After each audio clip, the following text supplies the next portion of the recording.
I, 29F, thought my life was perfect, or as close to perfect as a life could get. My husband, Liam, 32M, and I had been together for 10 years, married for 5. We were more than just a couple. We were partners in every sense of the word. We had built a successful marketing firm from the ground up, starting in our tiny apartment with nothing but a shared laptop and a dream. Now, we had a sleek downtown office, a team of 20 employees, and a reputation for being the best in the city. Our success felt like a testament to our love, a tangible result of our combined efforts. We were the couple everyone pointed to, the ones who had it all. My best friend, Chloe, 29F, was the third pillar of my world. We had known each other since kindergarten, navigating every awkward phase and life milestone together. She was my maid of honor, the first person I called with good news or bad. When our company started to grow, hiring Chloe felt like the most natural thing in the world. She was brilliant, driven, and I trusted her implicitly. She became our head of client relations and she excelled. It felt like the perfect arrangement, having my husband and my best friend by my side as we built our future. The lines between our personal and professional lives blurred into one happy, successful existence. Lately, though, a small crack had appeared in the foundation. Liam had become more proprietary about the business. He started referring to it as my company in conversations, a subtle shift that pricked at my heart every time I heard it. He made decisions without consulting me, telling me later that he didn't want to bore me with the details. He said I was the creative genius and he was the business mind, a division of labor that sounded flattering but felt dismissive. I tried to talk to him about it, but he would just smile, kiss my forehead, and tell me I was overthinking things. He said he was just trying to take some of the pressure off my shoulders so I could focus on what I did best. I wanted to believe him. I chose to believe him because the alternative was too painful to consider. The pressure had been mounting around a big, new client pitch. Liam and Chloe were leading it, and they were spending long hours at the office. I was working on a separate project, a rebranding for a long-term client, so our paths at work didn't cross as much as they used to. Chloe told me Liam was a demanding boss, but a brilliant one. She would text me late at night, saying they were finally wrapping up, complaining about the workload but with an undercurrent of excitement. I felt a pang of guilt, wishing I could be there to help, but Liam had been clear. He and Chloe had it handled. He needed me to keep our existing clients happy. It made sense on paper. That Friday, I wrapped up my project early. I felt a surge of pride and relief. I decided to do something nice for Liam and Chloe to celebrate. I called Liam's favorite deli and ordered as usual, a pastrami on rice so loaded with meat it was a challenge to eat, and a lighter turkey wrap for Chloe. I wanted to surprise them, to show up and be the supportive wife and friend, to remind them that we were all a team. I felt a little thrill of anticipation as I drove downtown, the bag of food warming the passenger seat next to me. I pictured the looks on their faces, the gratitude, the momentary break in their stressful day. I parked in my designated spot and used my key fob to enter the building. The main floor was quiet. Most people were already out for lunch. I smiled at the security guard, a friendly man named George who always had a kind word for me. He buzzed me through the second set of doors that led to the elevators for our floor. The ride up was silent, and I felt a sense of peace. I was proud of this space. I was proud of what we had built. Every inch of it, from the polished concrete floors to the glass-walled offices, was a symbol of our shared journey. When I stepped onto our floor, the silence was even more profound.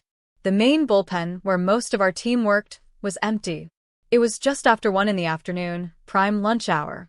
I walked softly down the main hallway, heading toward the executive offices at the far end. Liam's office was the corner suite, the one with the best view of the city. My office was right next to his, but I hadn't used it much lately, preferring to work from a creative space we had designed with the design team. As I approached his door, I heard voices. It was Liam and Chloe. I couldn't make out the words, just the low murmur of their conversation. I slowed my steps, not wanting to startle them. A smile touched my lips. I imagine they were probably hashing out some last-minute detail for the pitch. I was about to knock when the voices stopped. A different sound followed, a soft, indistinct shuffling. I reached for the handle, my hand hovering just above the cool metal. The door was not fully closed. It was open just a crack, maybe half an inch. Curiosity got the better of me. I leaned in slightly, my heart giving a little flutter. I peered through the narrow gap. My brain took a moment to process what my eyes were seeing. Liam was standing in the middle of the room, near his large oak desk. Chloe was in front of him. Her hands were on his chest, and his were on her waist. They were not talking. They were not arguing. They were kissing.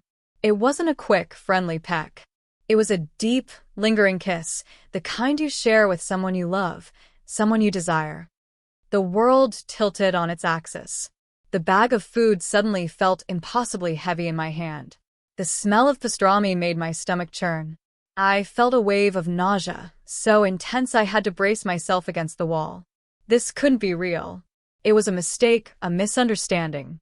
My mind scrambled for a rational explanation. Maybe it was a dare. Maybe it was a weird, inappropriate joke. But the look on their faces, the way their bodies were pressed together, told a different story. This was not a joke. I must have made a sound, a small gasp or a stumble, because their heads snapped up. Their eyes widened in perfect, horrified unison. They sprang apart as if they had been electrocuted. But it was too late. I had seen it. I knew what I had seen. Without thinking, I pushed the door open. It swung inward with a soft whoosh, revealing the full tableau of their betrayal. Liam stood frozen, his face a mask of pure panic. Chloe looked like a cornered animal, her hand flying to her mouth, her eyes wide with terror. The silence in the room was deafening. It stretched for an eternity. I stared at them, and they stared back at me. I could see the color draining from Liam's face. Chloe's cheeks were flushed a deep, guilty red. The surprise I had planned, the celebratory lunch, felt like a cruel joke. The sandwiches I held were a pathetic symbol of my own naivety. "What are you doing here?" Liam finally managed to say. His voice was a strangled whisper. It was the stupidest question he could have asked. I looked down at the bag in my hand. Then I looked back at him. I couldn't find my voice. The words were trapped in my throat, choked by a rising tide of shock and pain. My best friend. My husband.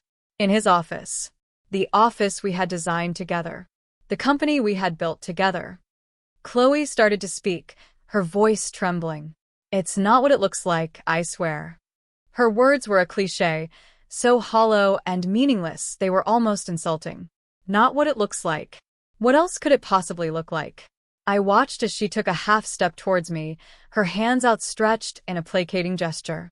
I flinched, and she froze. I dropped the bag of food. It hit the floor with a soft thud. I didn't care. I turned without saying another word and walked away. I heard Liam call my name, a desperate, pleading sound that echoed down the empty hallway. I didn't stop.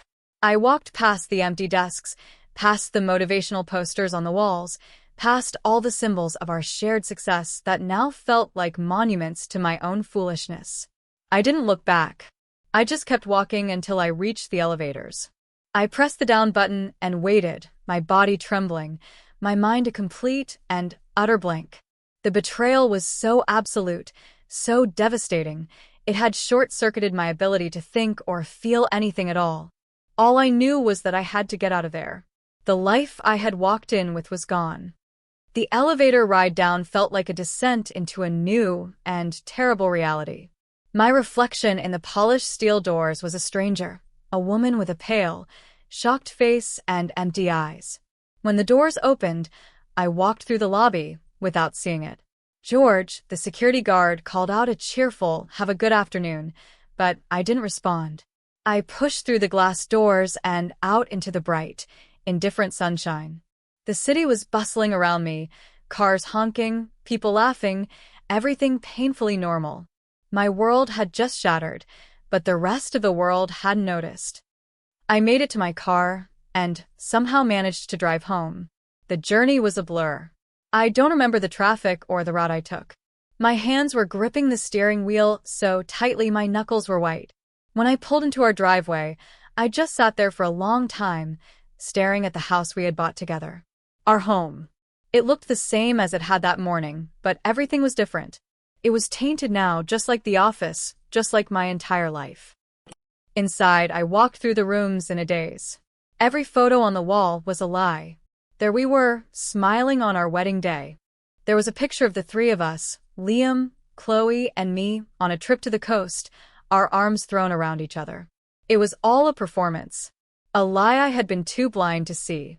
I sank onto the sofa, the silence of the house pressing in on me.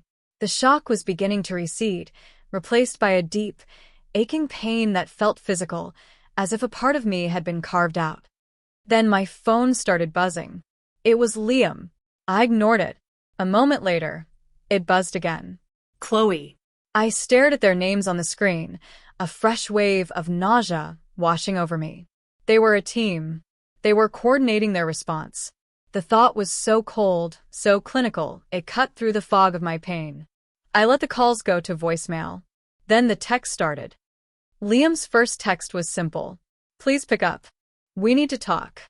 Chloe's was more frantic. Please, just let me explain. It was a huge mistake. It meant nothing. A mistake. Meant nothing. The words were so dismissive of the 10 years I had given Liam, the 25 years of friendship I had shared with Chloe. A single, stupid kiss could be a mistake. What I had seen was not a mistake. It was an intimacy, a familiarity that spoke of something long-term. The way they moved, the way they looked at each other even in their panic, it wasn't new. I didn't reply. I just sat there, watching as my phone lit up again and again. Liam, I'm on my way home. We can sort this out. I love you. Chloe, I know you hate me right now, and you have every right to. But you have to believe me. It's not what you think. Liam, don't shut me out. Please. I am so sorry. The apologies felt hollow, self-serving. They were sorry they got caught. That was all. The more they texted, the more a different feeling began to creep in, pushing aside the pain. It was anger, a cold, clear anger that sharpened my focus. They thought they could manage this. They thought they could spin a story, apologize, and that I would eventually break down and forgive them. They thought I was weak. The desperation in their messages was the first thing that didn't add up. If it was just one stupid, drunken kiss, the reaction would be shame, apology, but not this level of coordinated panic. This felt like two criminals trying to get their stories straight before the police arrived. This was damage control. And that meant the damage was far greater than what I had witnessed in that one moment. The phrase, "it's not what you think," echoed in my head. What did they think I was thinking? That they were just kissing? Or did they think I was smart enough to realize that a kiss like that was just the tip of the iceberg? Their frantic denials were more revealing than a confession. They were hiding more. A lot more. My mind started to race, replaying the last few months. The late nights at the office. The business dinners Liam had told me about. The weekend work retreats that Chloe had to attend for the new client pitch. The way they would sometimes exchange a look, a private joke that I wasn't privy to. I had dismissed it all as the camaraderie of two people working closely on a high-pressure project. Now, every one of those moments was cast in a sinister new light. They weren't just colleagues. They had been living a secret life right under my nose. I stood up and began to pace the living room. The anger was a fire in my veins. It burned away the tears and the shock. They had not only betrayed me romantically, but they had also made a fool of me. They had used our company, the business I had poured my heart and soul into, as the backdrop for their sordid affair. They had lied to my face, day after day. I stopped in front of the large mirror in the hallway. I looked at myself, really looked at myself for the first time since I'd left the office. My face was pale, my eyes were red-rimmed, but there was a new hardness in my expression. I was not going to be the crying, hysterical wife. I was not going to let them gaslight me into believing their lies. I was the co-founder and 50% owner of our company. I was not some silly girl they could cheat on and then pat on the head. I made a decision. I would not confront them. Not yet. A confrontation now would be emotional and messy. They would use my tears against me, paint me as irrational. They would deny, deflect, and minimize until I was so confused and exhausted that I might even start to doubt what I had seen. No. I needed proof. I needed undeniable, irrefutable evidence of the full extent of their betrayal. If they were hiding more, I was going to find it. I went to my home office and sat down at my computer. My hands were shaking, but my mind was clear. I had full administrative access to all our company's systems. The servers, the accounting software, the email archives. Liam had set it up that way from the beginning, back when we were a true partnership. I doubted he had ever considered that I would one day use that access against him. He saw me as the creative, the ideas person. He never thought I paid much attention to the numbers, the data, the digital paper trail. He was about to find out how wrong he was. I started with the company credit cards. Liam had a card. Chloe, as a department head, also had one. I pulled up the statements for the last 6 months. My heart pounded in my chest as I scrolled through the charges. It didn't take long to find what I was looking for. There were dozens of charges for restaurants I had never been to, fancy places that Liam had claimed were for client dinners. There were 2 or 3 of these every week. The amounts were always for 2 people. Then I found the hotel charges. 2 of them, both from a boutique hotel in a trendy part of our own city. Why would they need a hotel in the city where we lived? The dates corresponded with weekends when Liam had told me he had to go on a business trip to meet a potential investor, and Chloe had conveniently been out of town visiting her sick aunt. The lies were so blatant, so insulting in their simplicity. They hadn't even bothered to be creative. They assumed I was too trusting, too stupid to ever check. The final piece of the puzzle from the credit card statements was a charge from a high-end jewelry store from 2 months ago. It was for a significant amount of money. I remembered that week clearly. Liam had been distant and stressed. He had told me that a client was late on a major payment and that we had to be careful with our spending for a little while. I had believed him. I had canceled a weekend trip we had planned to save money. And all the while, he had used company funds to buy a gift. A gift that certainly hadn't been for me. I thought of the new gold bracelet Chloe had been wearing lately, the one she said she had bought for herself as a reward for landing a new account. The pieces clicked into place with a sickening finality. I printed out every statement, highlighting each suspicious charge. The evidence was damning. This was not a one-time mistake. This was a long-term affair, funded by the company I had helped build. They were not just cheating on me, they were stealing from me. They were embezzling company funds to finance their secret relationship. The anger I felt was so pure, so intense, it was almost clarifying. The pain was still there, a dull ache beneath the surface, but the rage was in control now. I needed to talk to someone. I couldn't carry this alone. I picked up my phone and scrolled past the dozens of missed calls and texts from Liam and Chloe. I found the number I was looking for and pressed call. It rang twice before she picked up. "Hello. Sarah, it's me," I said, my voice cracking for the first time. Sarah has been my friend since college. She is a lawyer, sharp, pragmatic, and fiercely loyal. She was the only other person besides Chloe who knew everything about my life. "What's wrong?" she asked immediately, her tone shifting from casual to concerned. "You sound awful." "The dam broke." The words came pouring out of me in a torrent. I told her everything. Walking into the office. The kiss. The frantic texts. The credit card statements. The hotels. The jewelry. I told her about Liam's recent behavior, his possessiveness over the company, the way he had been subtly pushing me out. By the time I finished, I was crying, but they were tears of anger, not sadness. Sarah was silent for a long moment after I finished. I could hear her breathing on the other end of the line. When she finally spoke, her voice was cold as ice. "Okay, first thing you need to do is stop crying and start thinking. You have them. Embezzlement is a serious crime. The affair is a personal betrayal, but the money, that's your leverage. What do I do?" I asked, wiping my eyes. "You do nothing," she said firmly. You don't answer their calls. You don't reply to their texts. You don't let them know what you found. They are panicking right now. Let them. The more they panic, the more mistakes they'll make. We need to find out how deep this goes. You said he's been trying to push you out of the business. Yes, I said. He calls me the creative and says he handles the business side. He makes decisions without me. That's what I'm worried about, Sarah said. This might be about more than just the affair. This could be a coordinated effort to take the company from you. You need to look deeper. Check the company servers. Look at their emails.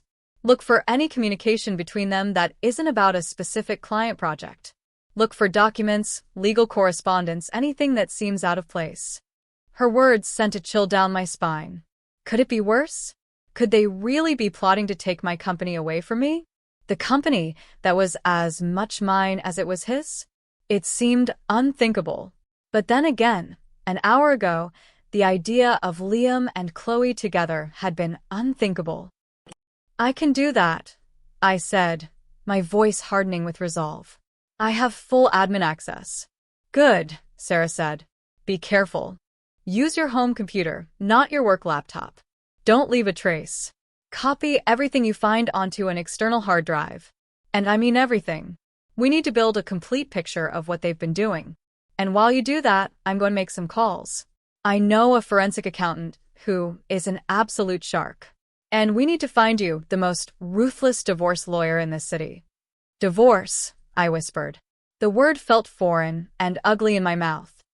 Yes, divorce, Sarah said, her voice softening slightly, but still firm. There is no coming back from this. This isn't just cheating. This is a conspiracy against you. They have declared war. It's time you started fighting back. We talked for another hour, making a plan. Sarah's calm, strategic thinking was exactly what I needed. She helped me channel my rage into a focused, methodical course of action. When we hung up, I felt like a different person. The victim was gone. In her place was a woman with a purpose. They had underestimated me. They had mistaken my kindness for weakness, my trust for naivety. They were about to learn how wrong they were. That night, I didn't sleep. I sat in my home office, the glow of the monitor illuminating my face, and I dug. I logged into our company's cloud server, my fingers flying across the keyboard. I started with their email accounts. Liam and Chloe were not stupid. They hadn't used their company emails for anything explicitly incriminating about the affair. There were no love letters or romantic messages. But they had been careless in other ways. I found dozens of emails between them where the tone was far too familiar, too intimate for a boss and his subordinate. They talked about their frustrations with other employees. They gossiped. And they talked about me. The way they wrote about me made my blood run cold. They called me the roadblock. The sentimentalist. Liam complained that my cautious approach was holding the company back from real growth. Chloe would agree, adding that I didn't have the killer instinct needed to succeed at the highest level. They painted me as a liability, a dead weight that was dragging the company down. Each email was a small knife twisting in my gut. These were the two people I trusted most in the world, and in private, they mocked me, undermined me, and plotted behind my back. Their betrayal was so much deeper than a physical affair. They had been systematically dismantling my position in my own company, one condescending email at a time. I kept digging, moving from the email server to the shared document folders. I searched for anything created or modified by Liam or Chloe in the last few months that wasn't related to a known project. It took hours of sifting through files, but then I found it. It was a folder, buried deep in a subdirectory, cryptically labeled Corporate Restructuring. My heart hammered against my ribs. I clicked it open. Inside were several documents. The first was a draft of a new operating agreement for our company. I opened it and began to read. The legal language was dense, but the intent was clear. The proposed agreement would create a new class of shares, Class B shares, with limited voting rights. It would then issue a massive number of these new shares to key employees as a performance bonus. My existing shares, the ones that represented my 50% ownership, would be diluted to the point of being almost worthless. I would still be an owner on paper, but my voting power, my ability to influence the direction of the company, would be gone. I would be a figurehead, a silent partner with no real say. The second document was an email chain between Liam and a lawyer I had never heard of. The lawyer was advising Liam on the best way to implement this new structure. Liam wrote that he needed to do this to incentivize top talent and streamline decision-making. He mentioned that his current partner, me, was resistant to change, and that this was the only way to move the company forward. He was painting me as an obstacle that needed to be legally maneuvered out of the way. The final document was the one that broke me. It was a spreadsheet. It was a list of key employees who would receive the new Class B shares. At the top of the list, with the largest allocation by far, was Chloe.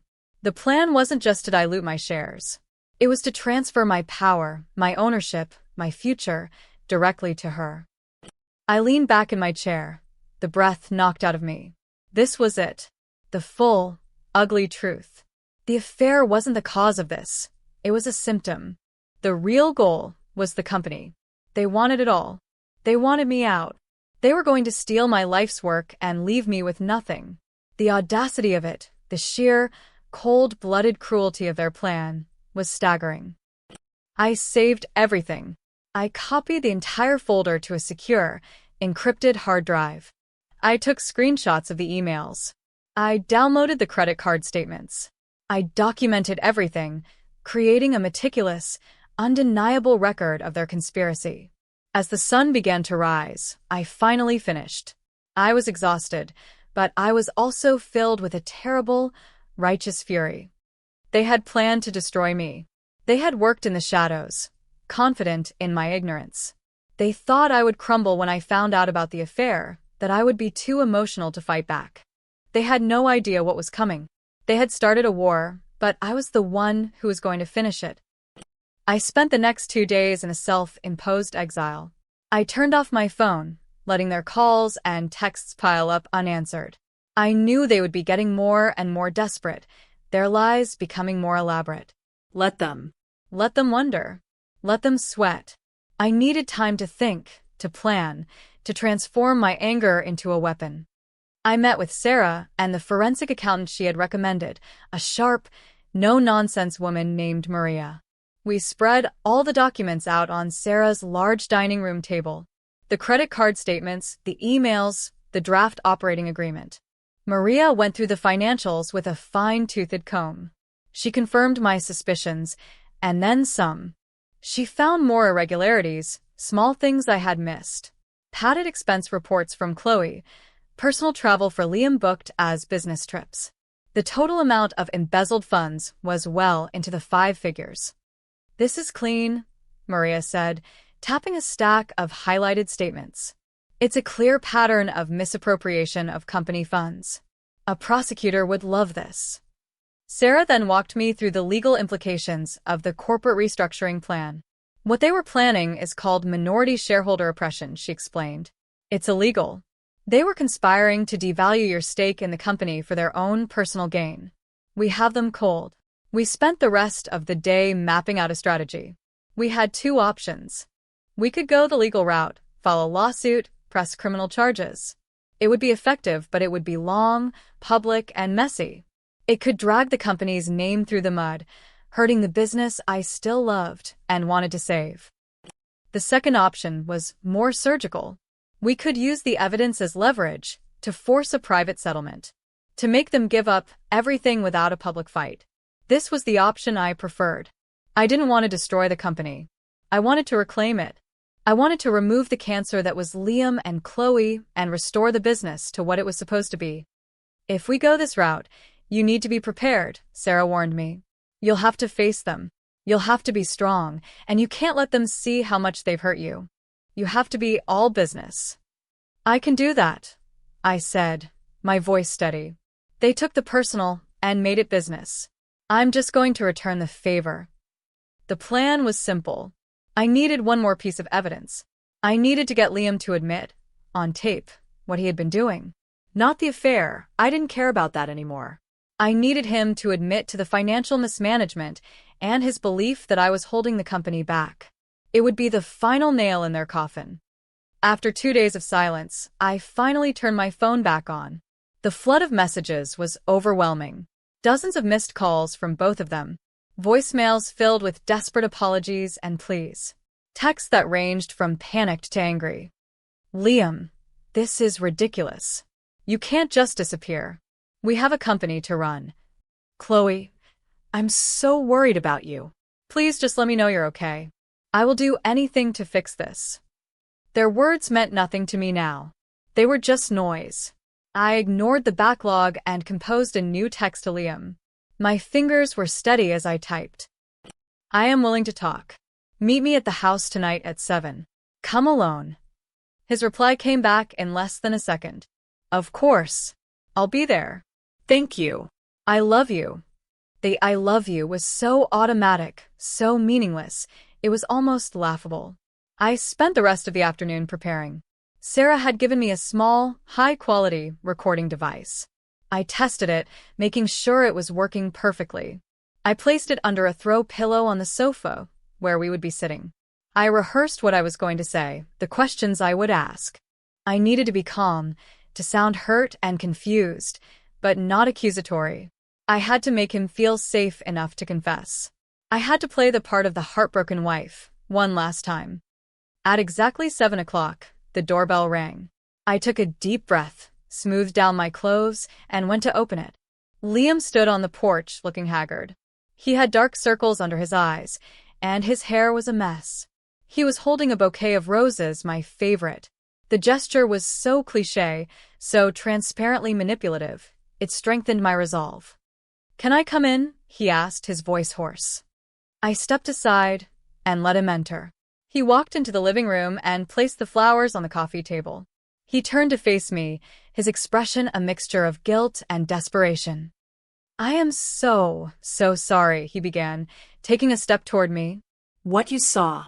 It was a moment of insanity. It was a mistake, and it will never happen again. It meant nothing. I held up a hand to stop him. Liam, I don't want to talk about the kiss right now, I said, my voice quiet and controlled. I was proud of how steady I sounded. That's not what this is about. He looked confused. It's not? But I thought. I've been doing a lot of thinking these past 2 days, I said, gesturing for him to sit on the sofa. I sat in the armchair opposite him, creating a physical distance between us. About us. About the business.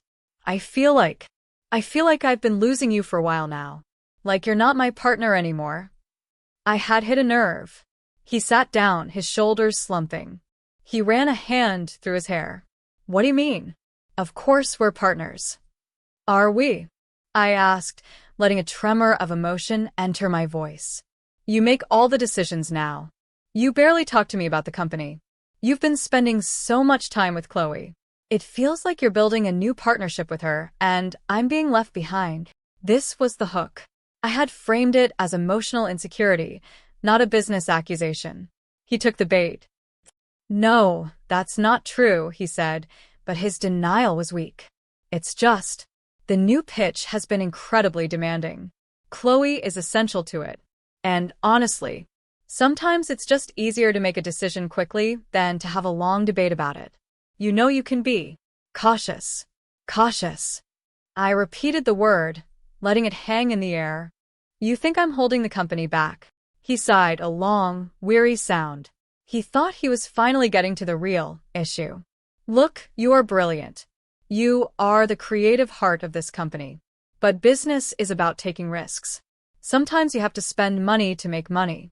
Those client dinners, the travel. It's all part of the game. It's an investment. And the gifts? I asked softly. Like the expensive bracelet you bought for Chloe? Is that an investment too? His eyes widened in surprise. He hadn't expected me to know about that. He was momentarily speechless. That was a performance bonus, he stammered. She landed the Henderson account. It was a huge win. I had to reward our top talent. You rewarded her with jewelry, using the company credit card. During a week when you told me we had to tighten our belts because of cash flow problems, I stated, keeping my voice even. He was getting flustered. It's complicated. You don't understand the financials. I'm trying to protect you, from the stress of it all. So, you're saying you've been spending company money on things you haven't told me about because you think I don't understand the business and that my caution is a liability. I summarized, my voice flat. Yes. I mean, no, not like that, he said, backtracking. I'm saying I am the CEO, and sometimes I have to make executive decisions for the good of the company. And the company has never been more successful. The strategy is working. He had said it. He had admitted to it all. He had admitted to making financial decisions without my consent, to using company funds to buy gifts for his mistress, and to viewing me as an obstacle to his vision for the company. He had framed it all as a necessary business strategy. He had no idea that he had just confessed to embezzlement and a breach of his fiduciary duty to me, his partner. I stood up. I think I've heard enough, I said. He stood up too, a look of relief on his face. He thought we had just had a difficult but productive conversation. He thought he had successfully explained away his actions. Good, he said, trying for a smile. So we can move past this? We can work on us. He reached for me, and I took a step back. The look on my face must have finally told him that he had fundamentally misread the situation. The confusion returned to his eyes. No, Liam, I said, my voice turning to ice. We can't. You need to leave now. What? But you said you were willing to talk. We just did. I said I was willing to talk. I never said I was willing to forgive. I replied. Get out of my house. The anger and confusion on his face were palpable. You can't be serious. After all these years, you're just going to throw it all away over one stupid mistake. It wasn't one mistake, Liam, I said. And yes, I am throwing it away. Or rather, you did. Now get out. He stared at me for a long moment, his mind clearly reeling. He finally seemed to realize that he was not in control of this situation. He turned and walked to the door without another word. As soon as I heard it click shut, I retrieved the recording device from under the pillow. I had it. I had everything I needed. The war was about to begin. The next morning, I initiated the final phase of my plan. I sent a single, formal email from my company account. The recipients were Liam, Chloe, and the 3 members of our advisory board. One of those board members was Eleanor, Liam's mother. She was a silent investor in our company, having given us a significant loan to get started years ago. She was a shrewd, old-school businesswoman who valued integrity and loyalty above all else. Liam had always been a little afraid of her. I was counting on that. The email was short and to the point. Subject: Urgent board meeting to discuss corporate governance and future direction. I am calling an emergency meeting of the advisory board for this afternoon at 2 p.m. in the main conference room. Your attendance is mandatory. We have critical matters to discuss regarding the financial health and leadership structure of the company. Sincerely, my name, co-founder. I knew the email would send them into a tailspin. The formal tone, the inclusion of the board, the mention of financial health and leadership structure, it was a declaration of war, couched in corporate language. Liam and Chloe would know that I knew more than just about the kiss. They would spend the next few hours in a state of pure dread, wondering exactly what I had uncovered. That was part of the plan. I wanted them off balance, unnerved, and unprepared for what was coming. I arrived at the office an hour early. I walked past Chloe's empty desk without a glance. I went to the main conference room, a large space with a long mahogany table and a projection screen at one end. I connected my laptop to the projector and loaded the files from the encrypted hard drive. The emails, the spreadsheet detailing the share dilution plan, the scanned copies of the credit card statements with Maria's notes. I arranged everything into a clear, concise presentation. Then I sat at the head of the table and waited. The board members arrived first. 2 were retired executives who had mentored us. The third was Eleanor. She came in looking concerned, a frown creasing her brow. She gave me a questioning look. I simply nodded and gestured to a seat. She sat down, her eyes full of worry. Liam and Chloe arrived together a few minutes before 2. They looked like they hadn't slept in days. Their faces were pale and drawn. They were trying to project an aura of confidence, but their eyes darted around the room nervously. They sat on the opposite side of the table from me, as far away as possible. They avoided looking at me, but I could feel their fear. It was a palpable thing in the air. I waited until the clock on the wall showed exactly 2 p.m. Then I stood up. "Thank you all for coming on such short notice," I began, my voice calm and steady. I looked directly at each board member, but I did not look at Liam or Chloe. "I have called this meeting because I have discovered a series of severe irregularities in the management of this company. These issues are of such a grave nature that they threaten the very foundation of our business and represent a profound breach of trust and fiduciary duty." I could see Liam tense up.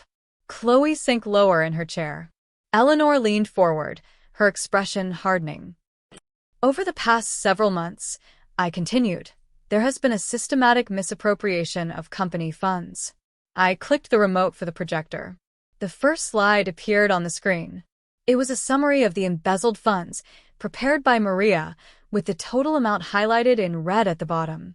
It was a shocking number. There was a sharp intake of breath from one of the board members. Eleanor's eyes narrowed. "What is this?" Liam demanded, his voice tight. "These are legitimate business expenses." "Are they?" I replied, my voice dangerously soft. I clicked to the next slide. It was a detailed breakdown of the restaurant charges, with dates and locations. "These client dinners seem to have always been for 2 people, often on weekends. Could you please tell the board which clients you were entertaining at these establishments?" Liam opened his mouth, then closed it. He had no answer. He looked at Chloe for help, but she was staring at the table, her face ashen. I moved to the next slide. The hotel charges. "And these 2 weekend stays at a luxury hotel in our own city. Which out-of-town clients were you meeting with here, Liam?" The silence was thick with tension. Eleanor was staring at her son, her disappointment radiating across the table. "And finally," I said, clicking to the last financial slide, "a charge for several $1,000s at a jewelry store.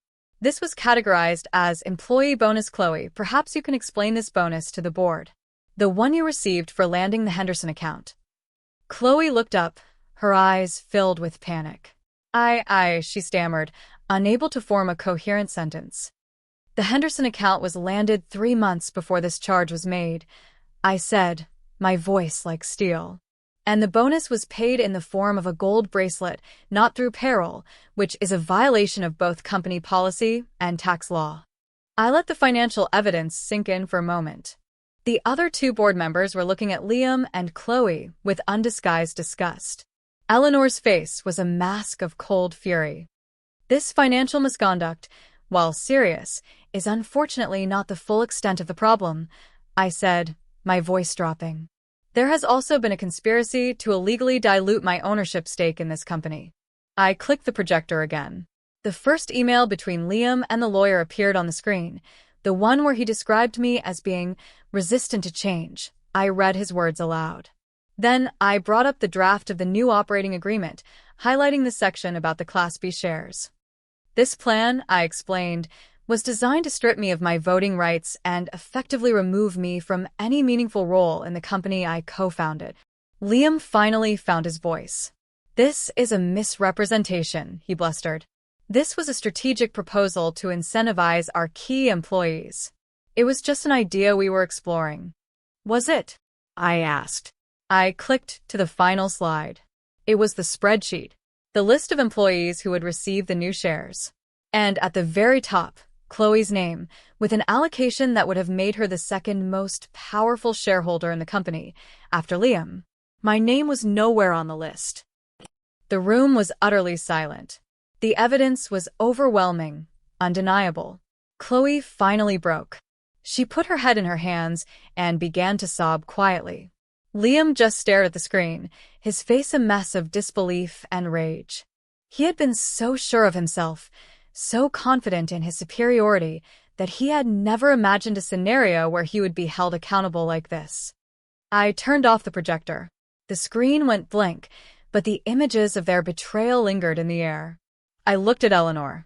Her face was grim. This is a disgrace, Liam, she said, her voice low and trembling with anger. You have betrayed your wife, you have betrayed your business partner, and you have betrayed me. You have used my money to fund your lies and your greed. You have brought shame upon our family. Liam flinched as if she had slapped him. He tried to speak, but she cut him off. Do not say a word. There is nothing you can say that can fix this. She turned her gaze to me. What do you want? She asked. It was the question I had been waiting for. I stood tall, my voice clear and unwavering. I am offering a one-time deal, I said, looking from Liam to Chloe. You will both sign these letters of resignation, effective immediately. I slid 2 envelopes across the table. You will not receive any severance. Chloe, you will return the bracelet. Liam, you will sign over your 50% ownership of this company to me. In exchange for your signature, I will accept the embezzled funds as payment for your shares. Liam's jaw dropped. You're insane. I built this company. I will not give it to you. You have 2 choices, I said calmly. You can accept my offer, and this all stays in this room. You walk away with nothing but your reputations tarnished only to those present. Or I can walk out of this room and go directly to the district attorney's office with a file full of evidence for embezzlement and fraud. I will also file a civil suit against you both for shareholder oppression, breach of fiduciary duty, and conspiracy. I will destroy you in court.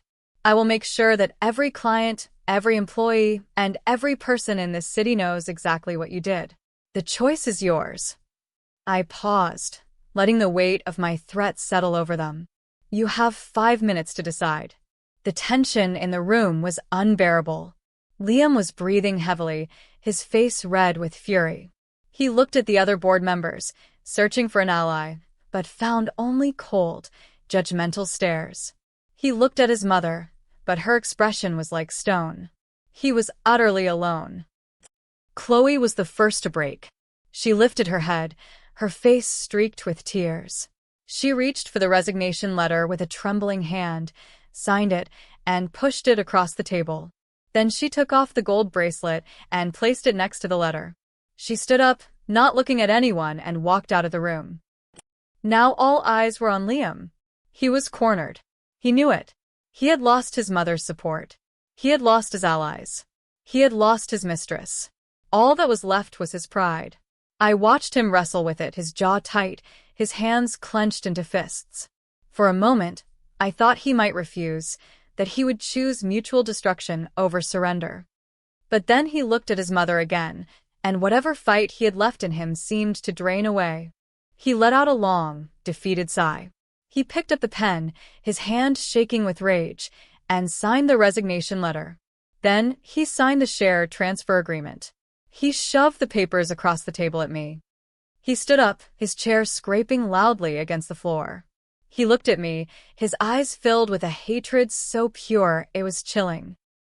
I hope you're happy, he spat, his voice dripping with venom. I am, I said simply. Now get out of my company. He stared at me for another second, then turned and stormed out of the room, slamming the door behind him. The silence that followed was profound.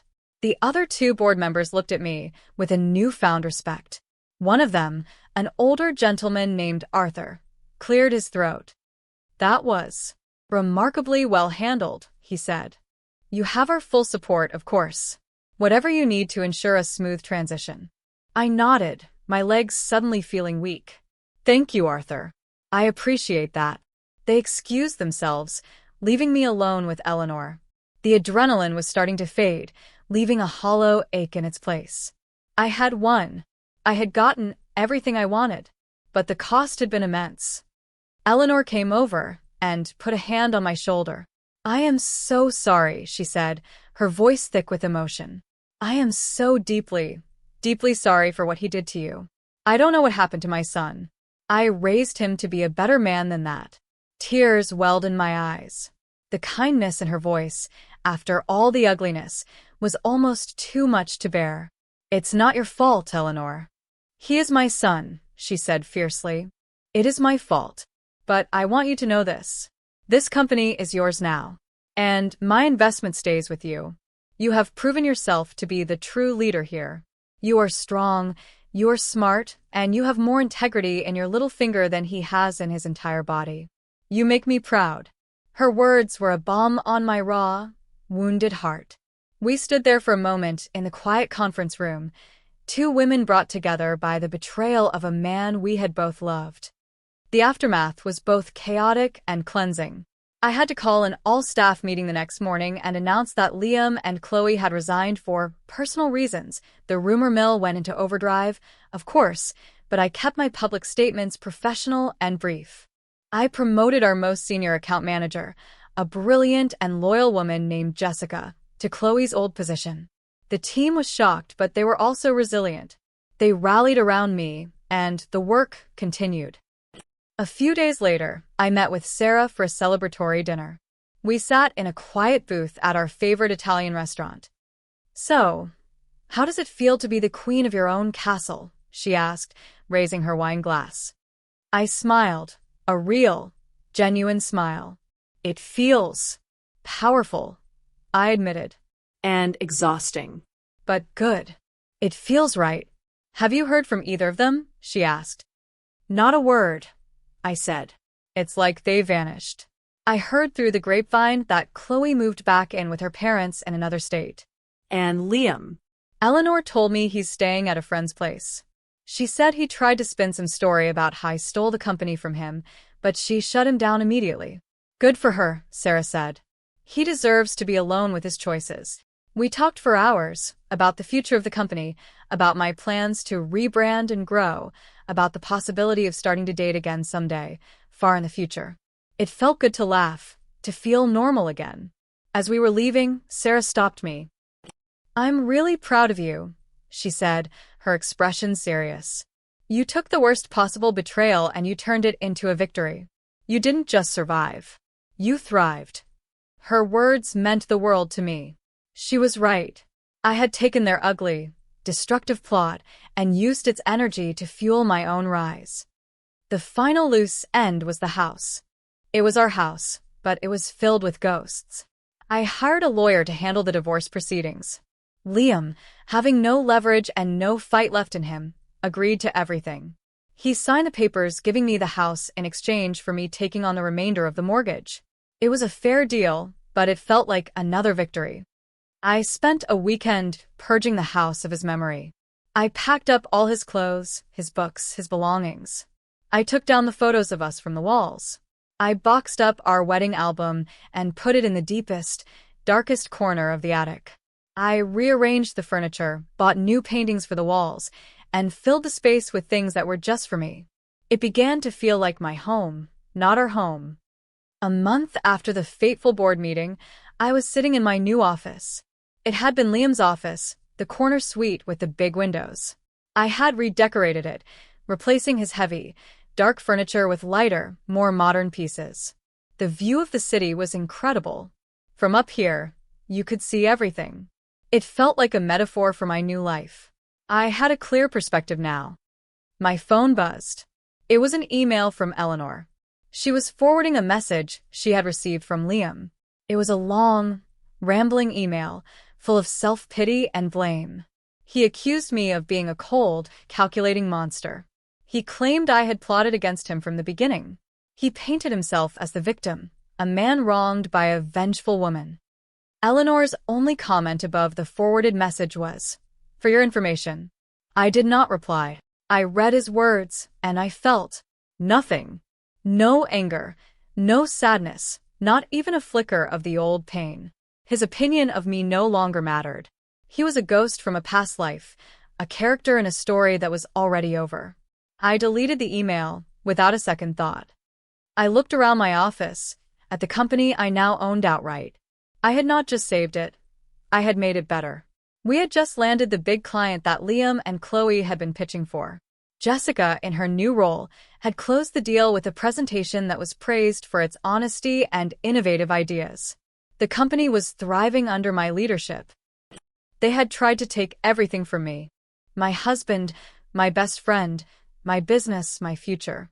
They thought I would break, that I would dissolve into a puddle of tears and grief. Instead, I had taken their betrayal and forged it into a sword. I had fought back, not with emotion, but with cold, hard facts. They had underestimated me, and that was their biggest mistake. They finally learned what it feels like to be small, to be powerless, to have everything you value stripped away in an instant. They finally learned what it felt like to be me for that one terrible afternoon. But unlike them, I had built my life back, stronger and better than before. The best revenge wasn't getting even. It was getting everything. And I had.